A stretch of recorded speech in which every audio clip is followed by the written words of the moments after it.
The Tower by Marghanita, Laski. The road begins to rise in a series of gentle curves passing through pleasing groves of olives and vines. 5 kilometers on the left is the fork for Florence. To the right may be seen the Tower of Sacrifice, 470 steps, built in 1535 by Niccolò di Ferramamo. Superstitious fear left the tower intact when in 1549 the surrounding village was completely destroyed. Triumphantly, Carolyn lifted her finger from the fine italic type. There was nothing to mar the success of this afternoon. Not only had she taken the car out alone for the first time, driving unerringly on the right-hand side of the road, but what she had achieved was not a simple drive, but a cultural excursion. She had taken the Italian guidebook Neville was always urging on her, and hesitatingly, haltingly, she had managed to piece out enough of the language to choose a route that took in 4 well-thought-of frescoes, 2 universally admired campaniles, and 1 wooden crucifix in a village church quite a long way from the main road. It was not, after all, such a bad thing that the British Council meeting had kept Neville in Florence. True, he was certain to know all about the campaniles and the frescoes, but there was just a chance that he hadn't discovered the crucifix, and how gratifying if she could at last have something of her own to contribute to his constantly accumulating hoard of culture. But could she still add more? There was at least another hour of daylight, and it wouldn't take more than 35 minutes to get back to the flat in Florence. Perhaps there would be just time to add this tower to her dutiful collection. What was it called? She bent to the guidebook again, carefully tracing the text with her finger to be sure she was translating it correctly, word by word. But this time her moving finger stopped abruptly at the name of Niccolò di Ferramamo. There had risen in her mind a picture, no, not a picture, a portrait, of a thin white face with deep-set black eyes that stared intently into hers. Why a portrait? She asked, and then she remembered.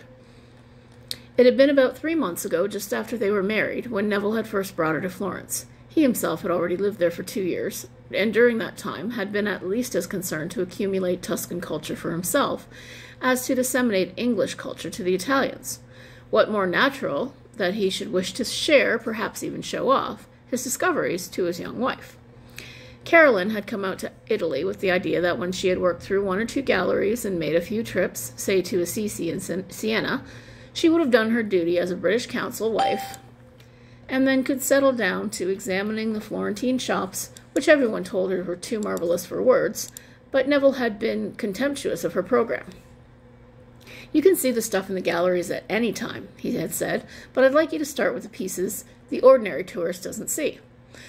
And of course Carolyn couldn't possibly let herself be classed as an ordinary tourist. She'd been proud to accompany Neville to castles and palaces privately owned, to which his work gave him entry, and there to gaze with what she hoped was pleasure on the undiscovered Raphael, the Titian that hung on the same wall, ever since it was painted, the Giotto fresco under which the family had originally commissioned it, still said their prayers. It had been on one of these pilgrimages that she had seen the face of the young man with the black eyes. They had made a long, slow drive over narrow, ill-made roads, and at last had come to a castle on the top of the hill. The family was, to Neville's disappointment, away, but the housekeeper remembered him and led him to a long gallery lined with 5 centuries of family portraits. Though she could not have admitted it even to herself, Carolyn had become almost anesthetized to Italian art. Dutifully, she had followed Neville along the gallery. Dutifully she had followed Neville along the gallery, listening politely, while in his light-bred voice. There's some typos there, sorry. He had told her intimate anecdotes of history, and involuntarily she had let her eyes wander around the room, glancing anywhere but at the particular portrait of Neville's immediate dissertation. It was thus that her eye was caught by a face on the other side of the room, and forgetting what it was due to politeness, she called her husband's arm and demanded, "Neville, who's that girl over there?" But he was pleased with her. He said, I'm glad you picked that one out. It's generally thought to be the best thing in the collection. A Bronzino, of course." And they went over to look at it. The picture was painted in pale, rich colors, a green curtain, a blue dress, a young face with calm brown eyes, and the plaits of honey gold hair. Carolyn read out the name under the picture, Giovanna di Ferramano, 1531 to 1549. That was the year the village was destroyed, she remembered, now sitting in the car by the roadside, but then she had exclaimed, "Oh, Neville, she was only 18 when she died." They married young in those days, Neville commented, and Carolyn said in surprise, "Oh, was she married?" It had been the radiantly virginal character of the face that had caught her inattention. "Yes, she was married," Neville answered, and added, "Look at the portrait beside her. It's Bronzino again, when you think of it." And this was when Carolyn had seen the pale young man. There were no clear light colors in this picture. There was only the whiteness of his face, the blackness of the eyes, the hair, the clothes, and the glint of gold letters. On the pile of books on which the young man rested his hand, underneath the picture was written, "Portrait of an Unknown Gentleman." "Do you mean he's her husband?" Carolyn asked. "Surely they'd know if he was, instead of calling him an unknown gentleman." "He is Niccolo di Ferramano, all right," said Neville. "I've seen another portrait of him somewhere, and it's not a face one would forget. But," he added reluctantly, because he hated to admit ignorance, "there's apparently some queer scandal about him, and though they don't turn this picture out, they won't even mention his name. Last time I was here, the old Count himself took me through the gallery. I asked him about little Giovanna and her husband." He laughed uneasily. "Mind you, my Italian was far from perfect at that time, but it was horribly clear that I shouldn't have asked." "But what did he say?" Carolyn demanded. "I try to remember," said Neville. "For some reason it stuck in my mind. He said either she was lost or she was damned. But which word it was, I can never be sure. The portrait of Niccolo he just ignored altogether." "What was wrong with Niccolo, I wonder?" mused Carolyn, and Neville answered, "I don't know, but I can guess. Do you notice the lettering on those books up there under his hand?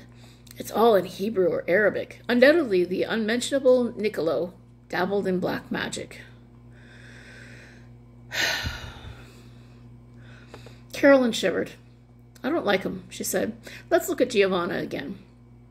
And they had moved back to the first portrait, and Neville had said casually, "Do you know, she's rather like you." "I've just got time to look at the tower," Carolyn now said aloud, and she put the guidebook back in the pigeonhole under the dashboard and drove carefully along the gentle curves until she came to the fork for Florence on the left. On the top of the little hill, to the right, stood a tall round tower. There was no other building in sight. In a land where every available piece of ground is cultivated, there was no cultivated ground around this tower. On the left was the fork for Florence. On the right, a rough track led up to the top of the hill. Carolyn knew that she wanted to take the fork to the left, to Florence and home and Neville, and said a sudden urgent voice inside her, "For safety." The voice so much shocked her that she got out of the car and began to trudge up the dusty track toward the tower. "After all, I may not come this way again," she argued. "It seems silly to miss the chance of seeing it when I've already got a reason for being interested. I'm only just going to have a quick look," and she glanced at the setting sun, telling herself that she would indeed have to be quick if she were to get back to Florence before dark. And now she had climbed the hill. She was standing in front of the tower. It was built of narrow red bricks, and only thin slits pierced its surface, right up to the top, where Carolyn could see some kind of narrow platform encircling it. Before her was an arched doorway. "I'm just going to have a quick look," she assured herself again, and then she walked in. She was in an empty room with a low arched ceiling, and a narrow stone staircase clung to the wall and circled around the room to disappear through a hole in the ceiling. "There ought to be a wonderful view at the top," said Carolyn firmly to herself, and she laid her hand on the rusty rail and started to climb. And as she climbed, she counted. 39, 40, 41, she said. And with the 41st step, she came through the ceiling and saw over her head, far, far above the deep blue evening sky, a small circle of blue framed in a narrowing shaft round which the narrow staircase spiraled. There was no wall, I guess window? No. It's missing a word there, sorry. There was no inner wall, only the rusty railing protected the climber on the inside. Oh, maybe no inner wall. 83, 84, counted Carolyn. The sky above her was losing its color, and she wondered why the narrow slit windows in the wall had all been so placed that they spiraled around the staircase, too high for anyone climbing it to see through them. "It's getting dark very quickly," said Carolyn at the 150th step. "I know what the tower's like now. It would be much more sensible to give up and go home." At the 269th step, her hand moving forward on the railing, met only empty space. For an interminable second she shivered, pressing back to the hard brick on the other side. Then instantly she groped forward, upwards, and at last 2 fingers met the rusty rail again. And again she climbed, but now the breaks in the rail became more and more frequent. Sometimes she had to climb several steps with her left shoulder pressed tightly to the brick wall before her searching hand could find the tenuous, rusty comfort again. At the 375th step up the rail, as the moving hand clutched it,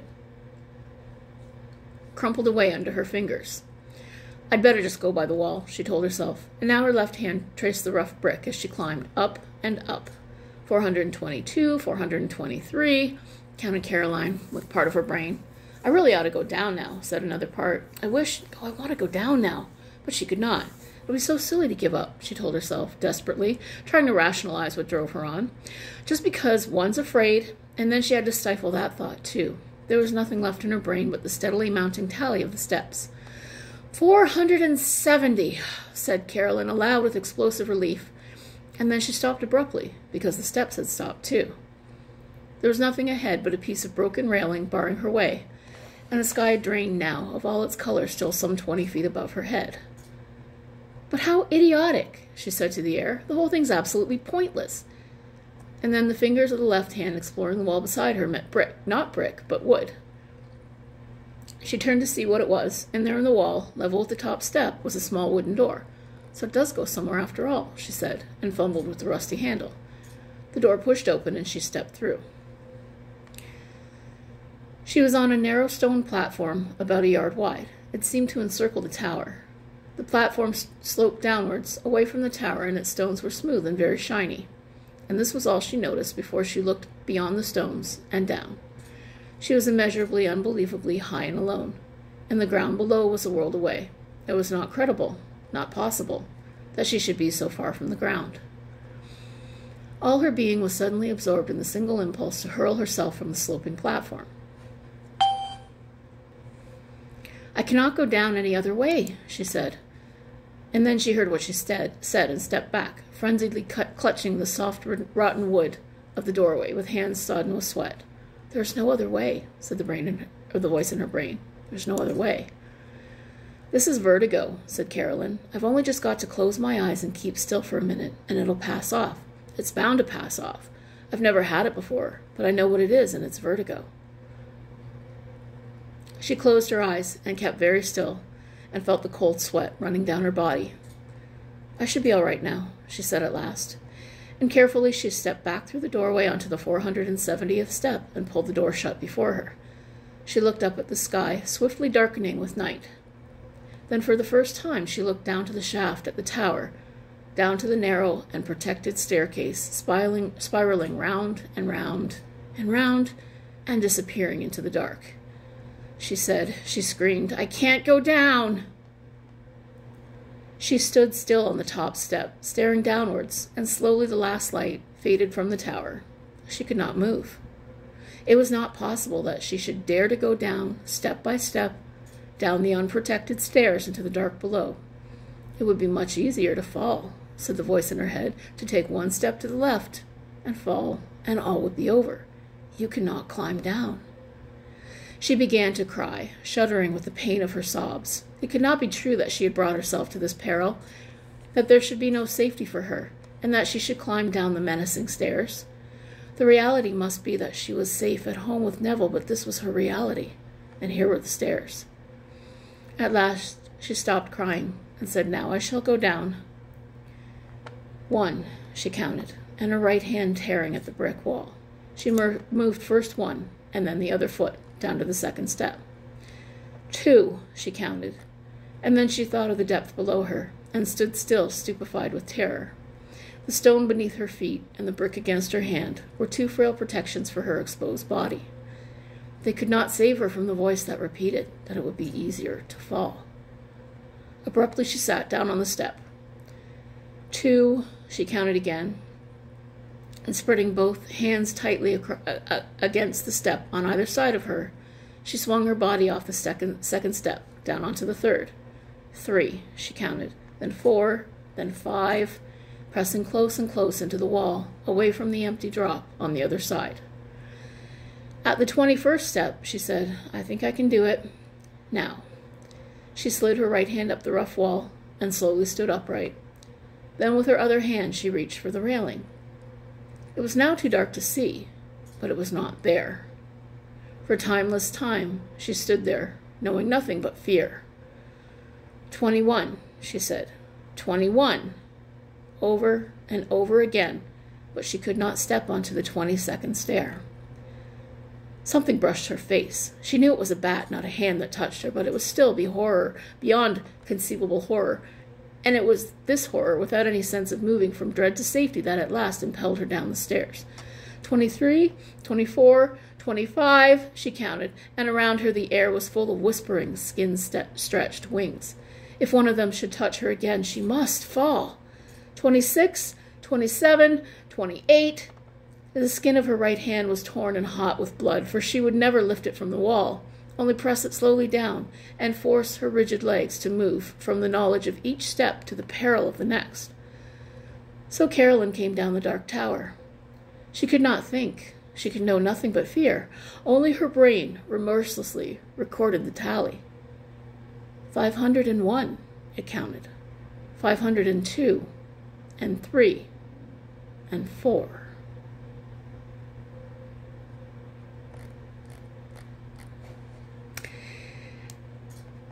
Now, for me, I can't take stairs at all because I have severe arthritis in my knees.